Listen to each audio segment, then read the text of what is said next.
We Do Biz. 3 minutes Un expert. Un conseil. Sur We Do Biz. 3 minutes, un conseil, un expert, c'est tout de suite sur l'antenne de We Do Biz où j'ai l'immense plaisir de retrouver Pascal Ferron. Bonjour. Bonjour Thomas. Pascal Ferron, vous êtes président de Fimcor Baker Tilly, également auteur de Reprendre une entreprise, pourquoi pas moi, aux éditions Duno. Et alors justement, on va parler de reprise d'entreprise.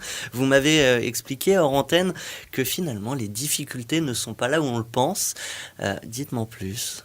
Tout à fait. La plupart du temps, quand on se lance dans la reprise d'entreprise, qui n'est pas quelque chose que l'on fait traditionnellement tous les jours, on pense et on est convaincu qu'un certain nombre de préjugés, voire même de dogmes existent, comme par exemple celui du financement à 2 tiers, 1 tiers, et de la difficulté à trouver le financement, comme par exemple le fait qu'il faut reprendre une entreprise dans le même secteur d'activité que celui dans lequel on a toujours évolué, comme par exemple le fait que quand on vient d'un grand groupe, on ne connaît rien à la PME, etc., etc. En fait, donc, les tout vraies ça, difficultés... c'est faux.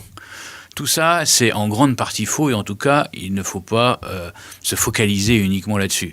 C'est vrai que c'est toujours difficile de trouver le financement, mais un bon projet se finance systématiquement. Donc il vaut mieux chercher un bon projet que de se focaliser sur le fait qu'on n'a pas assez d'apport personnel. Alors si tout ça, ce sont de fausses difficultés, où sont-elles ? Alors les vraies difficultés, la première, c'est de savoir exactement ce qu'on a envie de faire et de ne pas faire.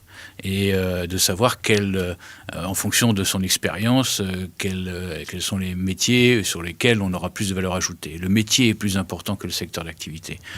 Ensuite, l'autre problématique, c'est la taille des entreprises.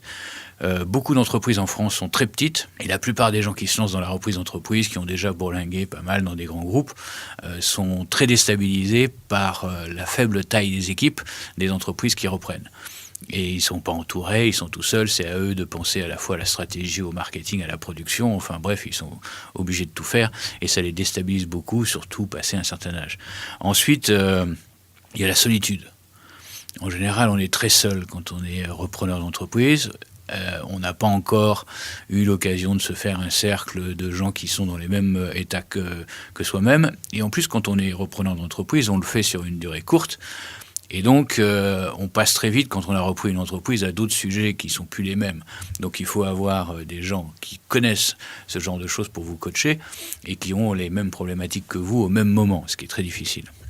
Alors, on parle évidemment de difficultés. J'imagine que, comme dans la vie de n'importe quel entrepreneur, il n'y a pas que ça. Bien sûr que non, c'est une formidable aventure.